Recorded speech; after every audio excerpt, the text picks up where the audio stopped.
everyone. Thank you for being here today with Tech Jobs Fair. We're going to be speaking in the session with Adela. She's known as, just one moment here. I don't think you can hear me. Can you hear me? I can hear you perfectly. Yeah. Okay, great. So right now, we're going to be speaking about dream jobs, like what we all look for in this world, right? And I'm going to ask just so you attendees, you see on the right side, you have the chat, you can interact, we are seeing you, and then you have the Q&A. So after the presentation, Adela will be answering your questions from the Q&A. You can vote on others' questions as well. So if you see a similar questions, you can just upvote it and we'll go through the most voted questions. All right. So Adela, can you please introduce yourself? Yes. Hi, Moni. Hi. Thank you, everyone. Good afternoon from Vienna. If you hear someone screaming back there, that's my little girl. She's 5 weeks old. And we need to do this very quickly so I can get back to that, as Moni and I were talking before. So I am currently in a role of a new mom, so which is a very exciting period for me, first board.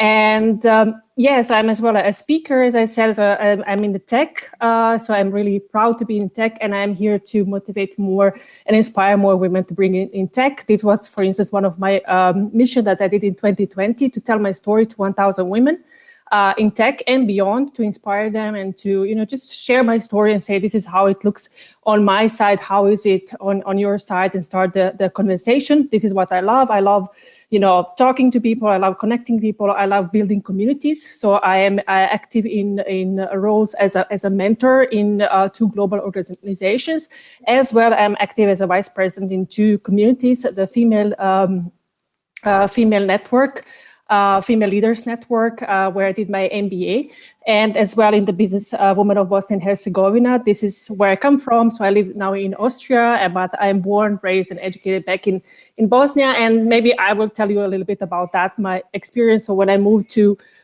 Austria together with my husband, and that's called Making It in Austria, and we will talk about that, Moni. So all in all, so I'm very talkative, very approachable. So you can find me on LinkedIn. I like to chat. I like to answer all the messages, and I just love talking to people, and I love technology people, and this is where I am, and this is my dream job. Great. Thank you very much for that. I believe that I'm just going to address this question on the Q&A. Is this only for women? Actually, no.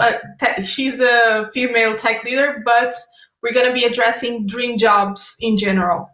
All right. So, Adela has a YouTube channel. Please subscribe it. It's called Making It in Austria.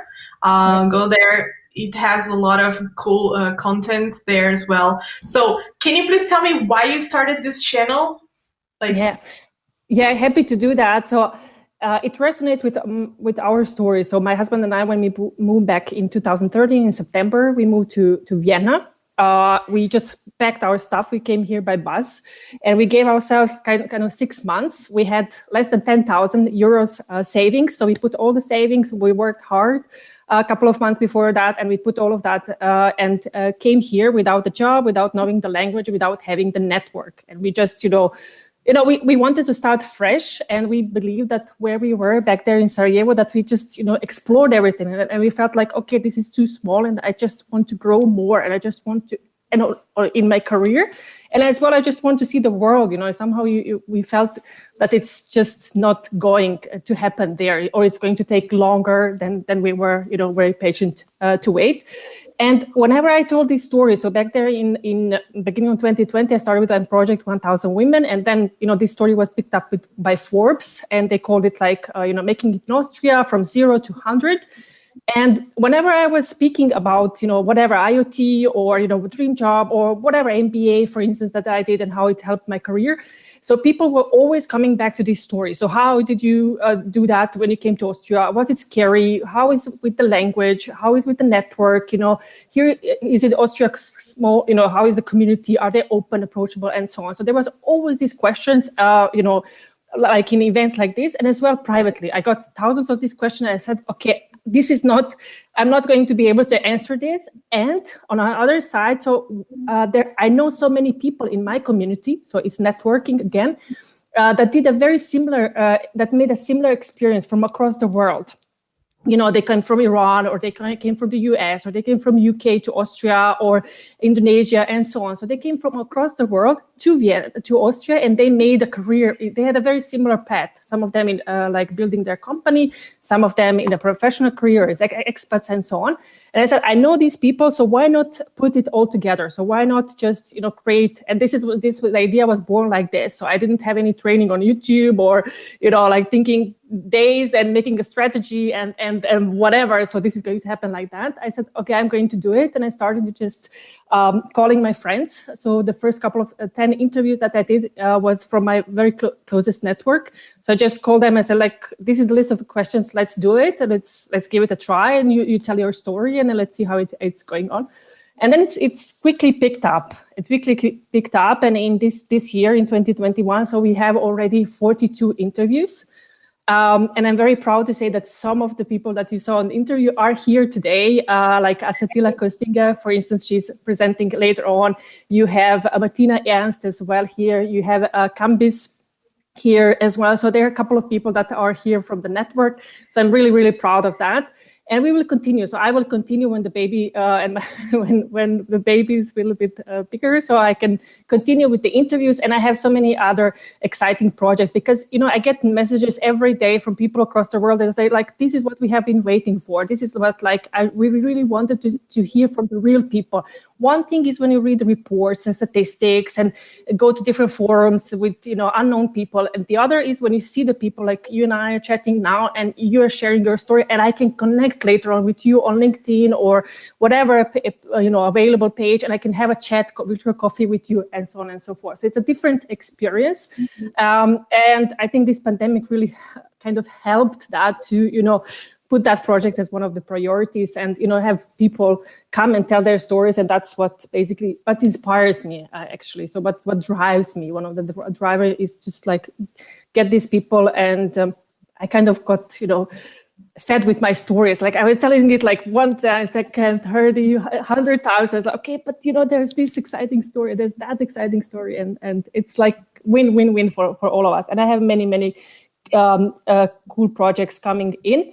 And for everyone here in the audience, so if you know someone, or if yourself you want to tell the story, please send me a LinkedIn message. I'm really happy to, you know, pick it up when after the break and have a chat with you. Or if you know someone, or you would like to see someone on the channel, please let me know. So I'm really looking forward to have them on the all right.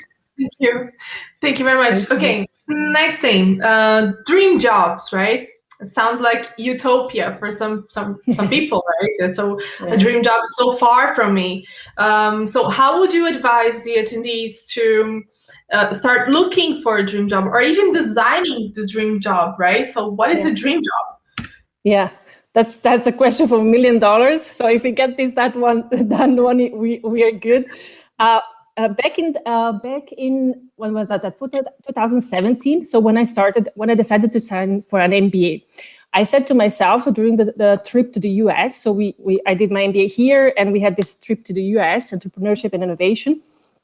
And I said to myself, I'm not going to send any more CVs to anywhere. So what is the other way? What is the other approach that I can do? So if you want to have a job, so it's the usual way is, like you said, the CV, and then, you know, you wait and they reply and so on. So it's a typical story. And I said, what is the other way?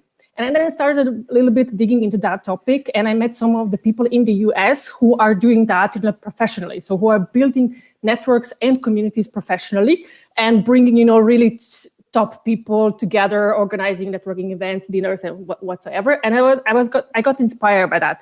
And I said, okay, maybe that's the approach that I can use. And then I come to dream job and networking, that I can use basically to have a job. So to have a job looking for me, and not the other way around. And that, of course, as well takes time. Takes your resources, because you have to network, you have to meet people, you have to do a lot of research. You know, back in 2013, when we came to Austria, I didn't do any research. None. We just came here, and then we started from scratch. Now, when I did my MBA, I said I give myself 6 months. And I'm going to go to my network and I'm going to see where is exactly the company that I want to work with. And throughout my job, so when I came here and work in an international environment, I always kept in touch with companies that I really, thought these are healthy companies. They have a healthy culture. Their leadership is healthy.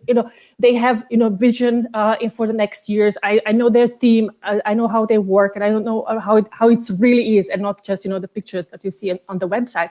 So during my career, so in my previous positions, I always kept, that's again networking, in touch with people, with companies like that. Like, oh, okay, these are the companies that I want to work there. So I firstly identified them. And of course, it was in the IoT industry. So this is the industry where I am, Internet of Things. And it's really, it's huge. And it's just starting. So there's so many opportunities for everyone. And there's the opportunity, what's really good is that you can build your own job, because it's something that's really, it's that we all learning. So back then I learned as well. You read books and then you realize how does it work, and you learn with customers and partners.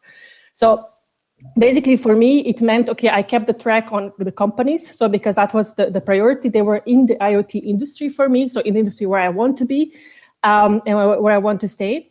And so I really was very much keen on knowing the CEOs, knowing the people that I'm going to work with, so how they think, so how is the family important for them?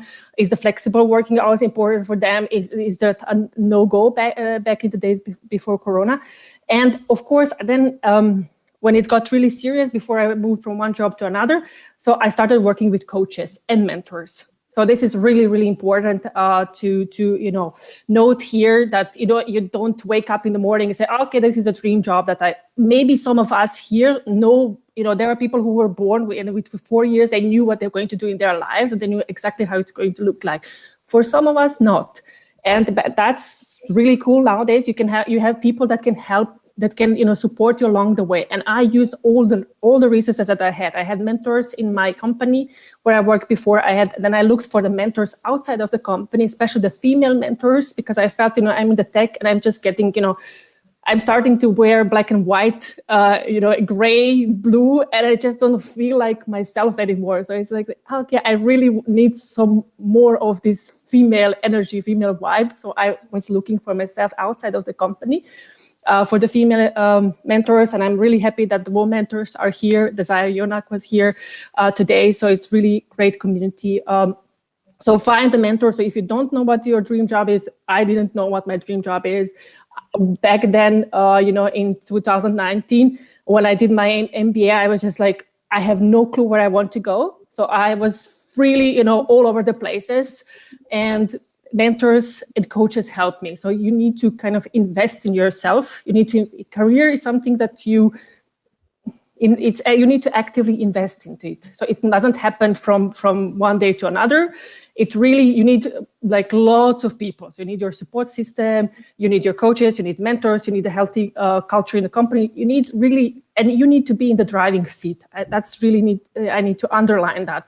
Because throughout the career, I had really great managers and they supported me, but you have to be in the driving seat. They have like 10, 20, 50 people that they manage. So they are not there 100%, and you have to be in your driving seat, and you have to say at least, okay, I want to do something, I want to grow more, I want to explore something. And there are mentors. Look for the mentors and look for the coaches to help you to create your dream job. Because what the dream jobs for me is, it's not for you, Moni, or it's not for someone else. And maybe sometimes it's just a little bit, just a small thing that decides, is it a dream job or not? So, what is the team? What's the location? How flexible it is, and so on and so forth. What's the salary? What is that you're going to do day by day? Maybe the salary is great, but you hate it. You just don't want to go there. It doesn't inspire you anymore. You just don't feel like going there anymore. So it's really important to, be in tune with yourself. Firstly, be really honest to yourself, put things on the paper, say, this is where I am at the moment, and then look for the support. And today with you have Juliana Rabi. So she's excellent remote dream work coach. We did together a coaching session, so I can really recommend her to check it out, what she's doing, and have a session with her and the other people here. Great. Thank you very much for that. I'm just gonna address. So, since we were talking about mentors, there's a question: how to find a mentor in the chat. So, Yes. yeah.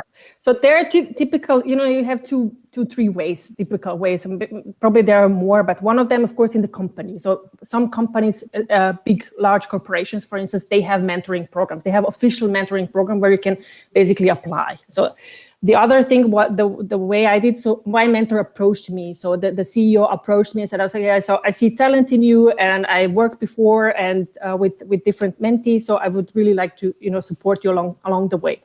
The other one that I found was through the different associations, so networking association. For instance, for me, was the Professional Women's Network here in Vienna, but they are global association. They have their branches in other cities as well. So it's called Professional Women's Network. And they basically announce mentoring programs. So it's a yearly program. It's 6 to 9 months. So they announce it and they say, okay, please apply. And then you basically write in your application. Everything is online. You say what you're looking for, and then they assign you a mentor and you work together. You define your goals at the beginning.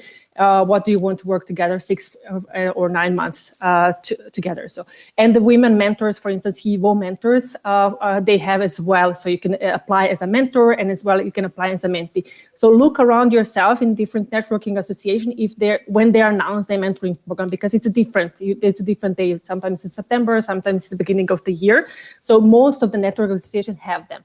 And the third option that you can do, and that's how my mentee, for instance, my new mentee, so Amy found me this year, basically I'm her mentor, is that she approached me. So it's very, so if if none of those are, an option for you, and you have a specific person in mind, so please do your research, you have a specific person in mind in your company or outside of the company, so approach that person. And I created a little video. If you go on my LinkedIn profile, you can check it how Amy did it. But basically, it's super important to know the person that you want to be your mentor. So it's not just like, it's not like preparing like email template and send it to 20 people and then, something happens and one person that responds.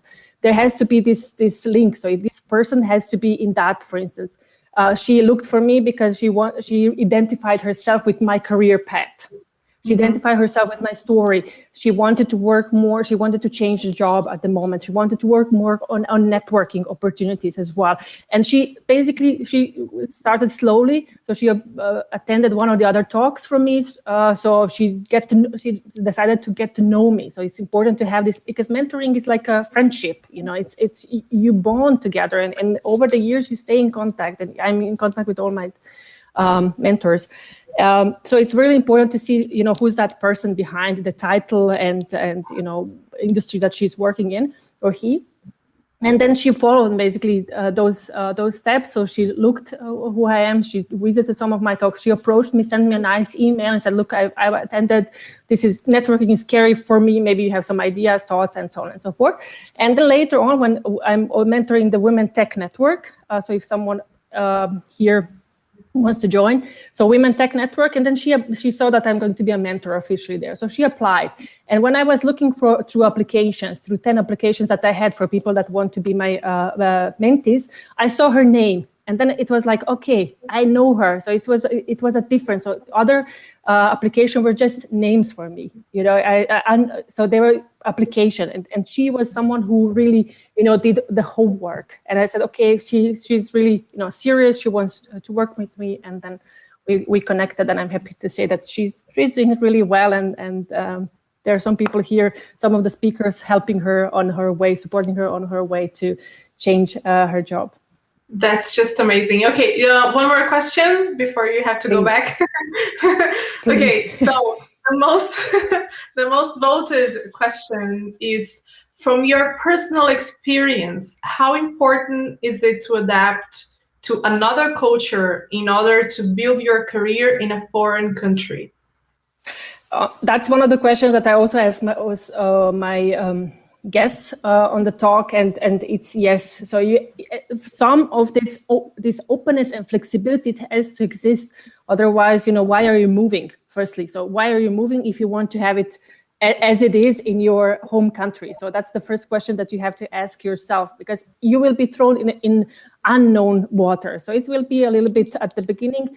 It will be this adjustment period like you have with everything in life. It might be, scary at some points because, sometimes you don't understand the language. In Austria, they speak in dialect. So when I started my first day in the office, so I learned German in the school, how it is. And then you come to the office and they don't talk German. They talk Austrian dialect, and every region here has its own dialect. And the first day there was this introduction. When you come to the office, they have this introduction. And Horst, one of my colleagues, he was presenting what the product team does and la la la. It was 3 of us as trainees who joined.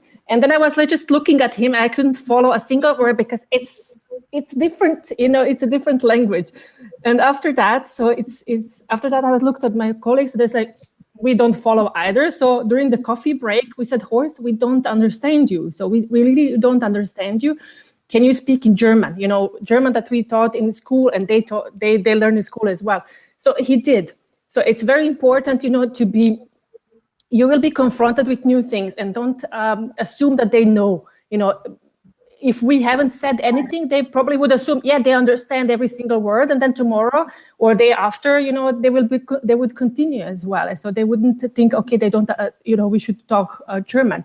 So I think that's super important that that you say what, where you are, be very honest. So when I was applying for a job, I said, I don't speak German, or I'm attending German classes. So can I apply in English? And they said, yes, we welcome application in English because, it's a Swedish corporation. So I had a little bit of luck.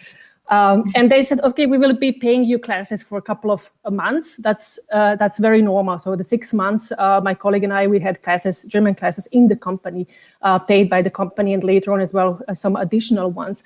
So I think it's very important to, look at both sides. So I found on the other side, I found really they were receptive. So they were open. So they tried, to accommodate as much as possible. And you have to, of course, do your part. We all have to do our part when we come to a new country. And sometimes you will find people that are really, not nice, and they just, say, no, it's not possible. But that's part of life. That's part of life, and it's just you have to keep going, and you get stronger through that, and you will find. My experience from 40 people that I hosted is very positive. So there's not it's very positive, but it's a big shock at the beginning when you come to a new country where you don't speak the language and everything is in that language. So everywhere you look and all the documents you see are in German language, and of course they speak English here. And but you will be confronted with many challenges that you didn't know. But please keep an open mind, because that's why you are moving. Be honest. Say I don't speak, or I understand half of it, or I don't. Just be a little bit yourself. Don't be scared to say that you're starting from the scratch, because we all somehow somewhere started from the scratch. It's okay, I don't understand, and maybe I'm really happy to say that my experience was very, very positive, and I think people told me that it has to do with us as well. So how we treat others, usually it comes back to us. If you believe in karma or if you believe in those things. So it's just keep an open mind and don't get scared. And there are so many people who did that before you. So connect with them, ask them.